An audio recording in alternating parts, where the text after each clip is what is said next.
Hi everybody! Welcome to my first video of 2018. I am here in my lovely home in Guyana, and I wanted to do a video as I promised. I'm glad that I got my video done in Barbados because I wanted to ensure that there was a video done before the end of the year because I just knew how Christmas would go. And so Christmas went the way it went, which is busy and a lot of moving parts. And so I wanted to ensure that there was a video done. So I'm glad I got that one done out of the way. So I wanted to do one All Year's Eve, and again, moving parts and events and stuff did not allow me to do it. So I wanted to ensure I got this done this week. What has made this video even more special is that I'm going to be discussing today the events of 2018. And people are going to say, but Riza, what events have we had for 2018? Sorry. And unfortunately, we have already had 2 suicides for the year. Yeah. It's January 3rd, 2018. And we've already had 2 completed suicides in Guyana, and we actually had a 3rd one, which was technically the first one, on the 30th. So we're just gonna talk a little bit about that. So the first one for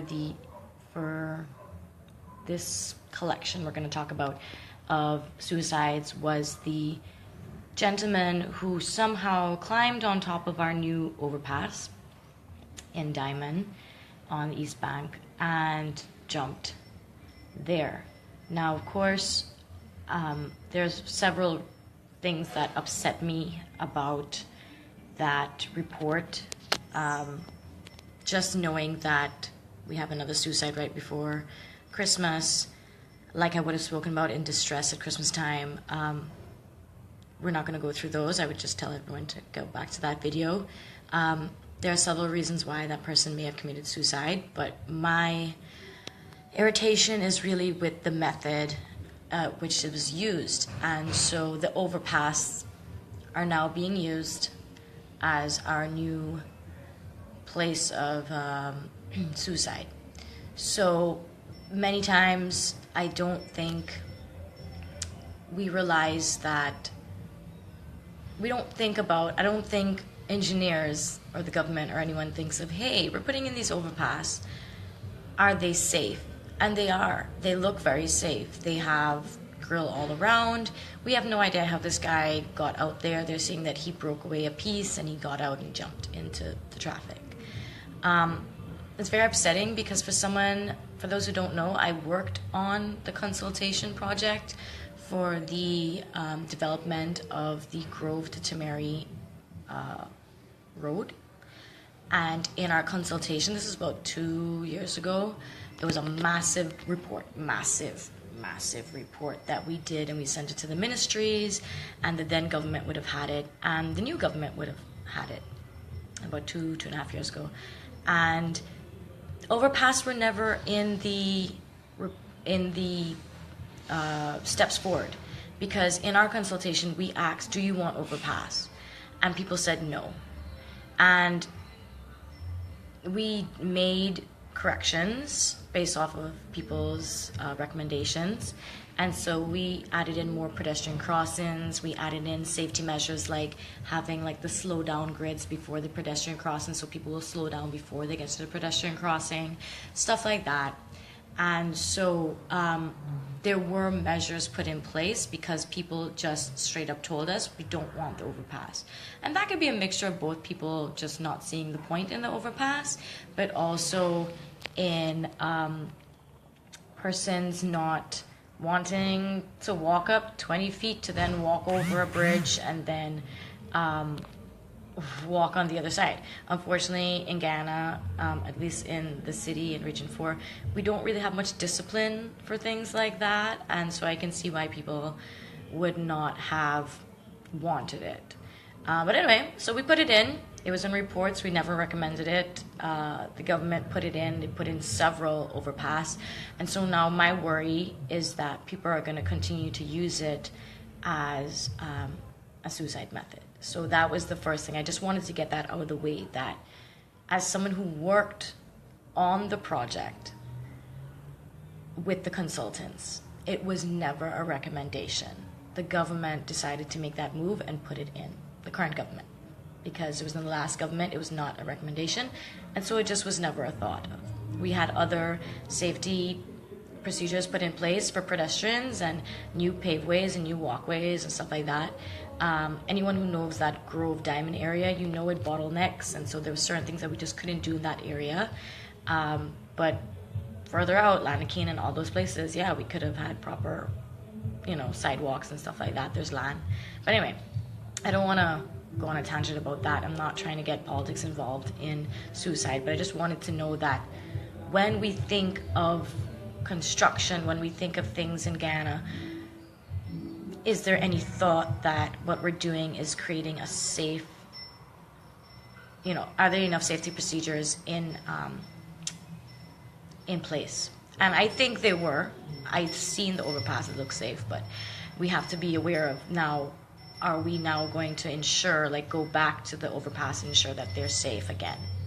Anyway, so next, the second thing I want to address is there was a woman who walked in Linden. She walked on the bridge and she jumped off the bridge in Linden. And so it was kind of sad because people said they saw her walking on the banks right before, and then her body was found that same afternoon on the Monday.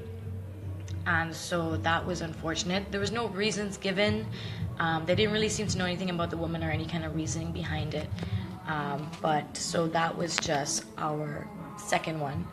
And the latest one is the one that I'm going to talk a little bit about. I hope you guys can hear me, and I hope you can't hear the music passing in the distance. Please give me a thumbs up if you can hear me.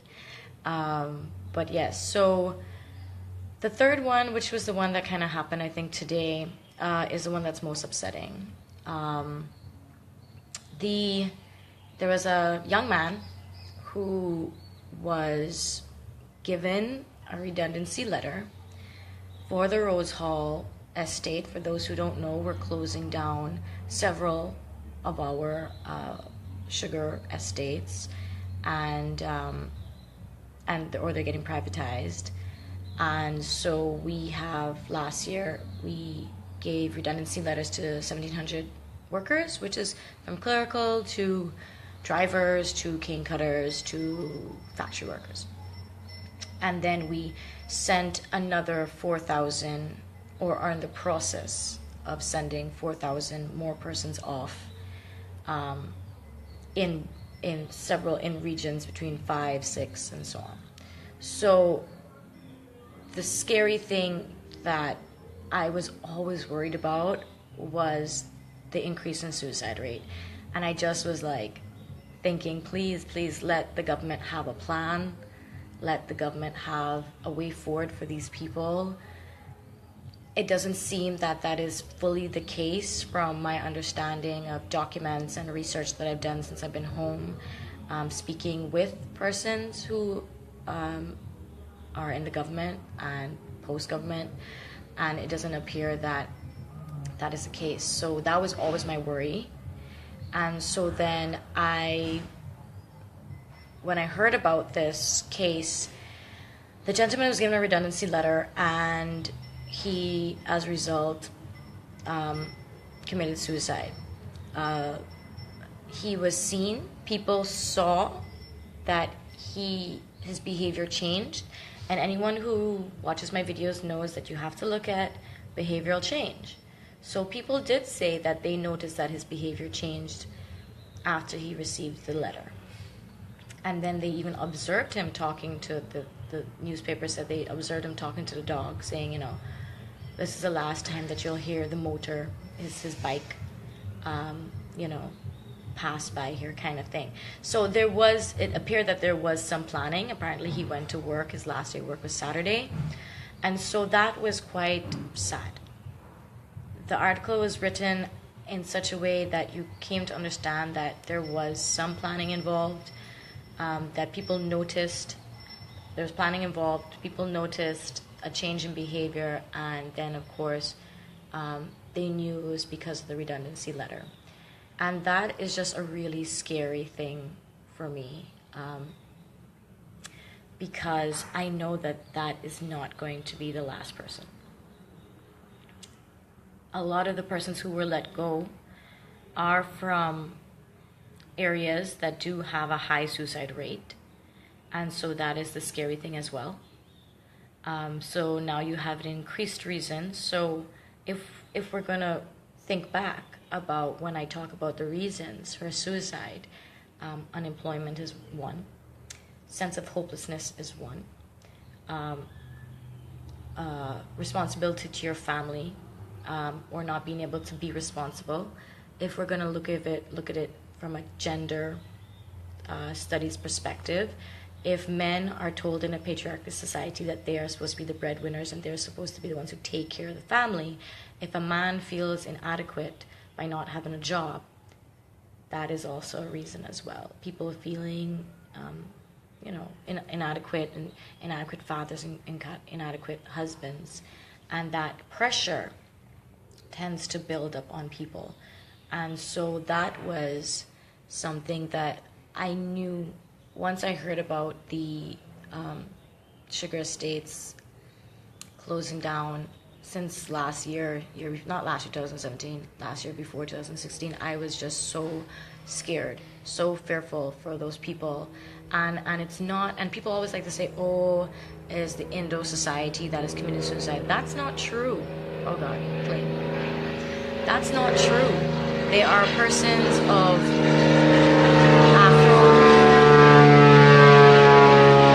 Afro and Indo Guyanese who have gotten let off, and it's everyone, like I said, everyone in the job spectrum, not just cane cutters who were fired. And so we have to look at the likelihood beyond race and beyond religion of persons committing suicide. These persons have been let go. The simple fact that you say it's a redundancy letter, it means you're redundant. Basically means that you're not needed, not worthy, you don't have any purpose. You're redundant. And so that was a concern. You're firing people without a plan. You're firing people without a solidified plan. Pricewaterhouse only now came in to Guyana recently to do the assessments for Skeldon. Why fire people before you even have an assessment? Why fire people before it's even been privatized? And it's like we're not considering the socioeconomic consequences of our decisions as a government and on a policy level. I don't think people understand that when a society is having economic strife, the social, cultural, or the social consequences that it has, in the sense of, if anybody thinks of the times when we've had crime, it's usually following like tax, like when we had tax increases. Did anyone notice that there was an increase in crime? Did anyone notice that there was an increase in crime after the markets, vendors were moved? Why? Because now we have persons who depend on liquid cash and who depend on income and who depend on a fruitful society. Basic things can't, if you speak to, and I always say, I don't need an economist to tell me the economy is good or bad. I need to talk to people who are small vendors, because people need vegetables, people need fruits, people need basic things. And then you also talk to people who live and work in what I call luxury items. And you talk to people who have luxury items, like things like salons and that kind of thing, because they would tell you, no, business is slow because people are choosing to buy necessity over having luxury items, like going to the salon more, go out and eat dinner more. And we have to consider that the policies that we make and the decisions we make, and firing 5,000 people can have grave impact on the society. It's a trickle-down effect. That's how it works. Unfortunately, we don't have a ground-up approach to policy and government and the economy. We have a trickle-down effect. And so if if a clerical person, a woman or a man, there's about 3,000 women, by the way, who were also let off. And so we have to also consider that statistically women attempt to commit suicide more than men, but men complete more. So we saw a woman and we saw a man for this year. And on the 30th, we saw a man. There was actually another suicide and murder-suicide that happened actually in New York. A young woman who used to live in Maiconi, she left Guyana about 5 years ago. Beautiful girl, Stacy Singh. She has a 1-year-old and a 5-year-old. And she's been living there, and she was with 40-something-year-old man. She was married. And apparently people knew he was abusive. People knew he was a drunkard. They said that even on New Year's Eve, he was high on cocaine. And they said that they knew that when he was high, he would go home and beat her. Well, as someone who deals with abused clients and that kind of vulnerable population, I will tell you, there are instances where you are abused to the point where your perpetrator will kill you. And that is what happened. He killed her, he stabbed her, left her dead, and then he went to a park and hung himself from a tree 3 hours later. And so we see this because people knew, like, again, and I'm going to go back to things like the bystanders effect. People saw this young man talking to his dog. People saw him, behavioral change. People saw this girl being abused on a regular basis. They even said that cops had to come regularly. She even went to the hospital one time because she was beaten so badly. People saw that woman on the bank of the river in Linden, and people don't stop. People didn't say, hey, you okay? What are you doing down there? That kind of thing. Or people trying to tell me that guy walked out onto the overpass and no one in their cars traveling saw this man climbing up on the frame. And so I'm just trying to get people to understand. We are aware. We who can see and understand and know that something doesn't seem right need to take a stand. We need to say something. I constantly tell people, be your neighbor's keeper, be your sibling's keeper, be your co-worker's keeper. I'm not telling you to get in people's business. And I think that that's what people, right, I don't want to be in people's business. I don't want people in my business. Yeah, we understand that. I'm not telling you to be in people's business. I'm telling you, if you see behavioral change or strange behaviors, call it out, say something, because a lot of times those persons are looking for someone to just know that they're alive. A lot of times people are in such a bad place, they feel so alone. And so I think a lot of my messages are, I try to encourage people to be aware, be aware of your surroundings, take a stand, make a comment. If you see a man being disrespectful to a woman, make that comment, because you have no clue how many times she's been disrespected. You don't know if that's going to be the last straw. You don't know if this man goes home and beats her worse, So it's just a matter of letting people know they're not alone. They don't need to take abuse. They don't need to be alone. They don't have to feel like they're hopeless. I would like to encourage persons, especially persons who live in the areas in Rose Hall and Skeldon, Iflet, to, encourage people. Tell them, we'll figure it out. We'll put together, we'll throw a box. We'll, take care of your children on days that you have to go into town to look for work. Do what has to be done. We have to go back to the days of remembering that it takes a village to raise a child. And we have to be there for each other. And we have to be understanding that there are now over 5,000 people who are without jobs or are going to be struggling even worse than before. And they may not be without jobs completely, but at least we forget the sugar industry was still a job for people, and the rice industry was still a job for people. Even if it was in a seasonal job, it's still something that used to help put their children to school. And that's the other thing we have to think of. With the jobs loss, children now persons who used to get scholarships to come to UG, come to GTI, and so on, that's going to be harder. We have to realize that the other side of the coin, that yes, we might be firing parents, but at the same time, we're also affecting the future generations of persons from those regions, in the sense of it's going to be now harder for children to come out to do high school in town because they just don't have the money anymore. It might be harder for children to get scholarships. We have to think of the long-term impacts. And yes, the government may say that Skeldon was pointless, and it was, it was a draining factory and a draining industry and this and that. But at the end of the day, if you cannot figure out a actual, tangible, and functioning alternative, then let's just kind of still not cut the thread so early. We've just cut the lifeline of so many people without the understanding of the ramification. And suicide is just the beginning.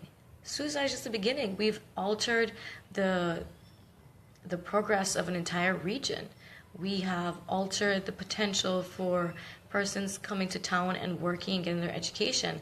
So many people who work in town and are a part of the public services came from Berbice, came from Linden, came from other regions, Lethem, Paramakatoy. Some of the best public servants I know, and some people at UWI in Barbados with me are people from Berbice.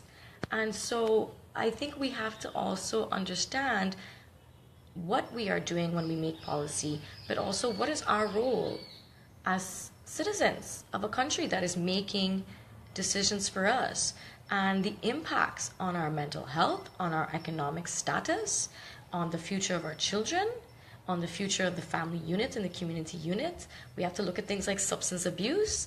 Many people don't know how to cope with mental health. They don't know how to cope with job loss. They don't know how to cope with feeling hopeless. So now you're going to have persons turn into alcohol use, which is already a common thing across the country. But now you're saying to people, well, me ain't gonna work, so let me just drink here and figure it out, or let me just lime and figure it out. And so you're going to see an increase in social issues. Yes, it may have been an economic decision, but there is societal impacts. And we have to look at things like increased abuse. We have to look at increased substance abuse. We have to look at an increase in suicide. And we have to look at a decrease in opportunities for persons in these regions that are going to be affected by the economic policies that we make in a country, in our government. And so I encourage people, if something does not seem right, if you're an economist, if you're someone in the finance industry, please ensure that you speak with someone, that you ask them, what is going to be the social impact if we make this tax decision, if we close down an industry? Okay, so I don't want to go on and on as usual. I don't have my timer on. But I just wanted people to know that it's the third day of the year and we've already had 2 suicides. And every year I look at January, and every year I think to myself, is it ever going to get better? And every January has never proven that. Every January it gets worse and worse. So anyway, I will keep you all in the loop. I will see you all in Barbados in a week. And I look forward to keeping you all on my journey as I complete my last 5 months, last 500 hours of my Master's in Counseling Psychology. And I thank you all for supporting me. Remember, share, share, share. I am going to put this one up later on my YouTube. But remember to tune in and check back for those who are now catching on. Go back and listen to it and share it out. And let me know if you have comments or questions. I'm always open to discussing stuff. Okay, take care. Bye.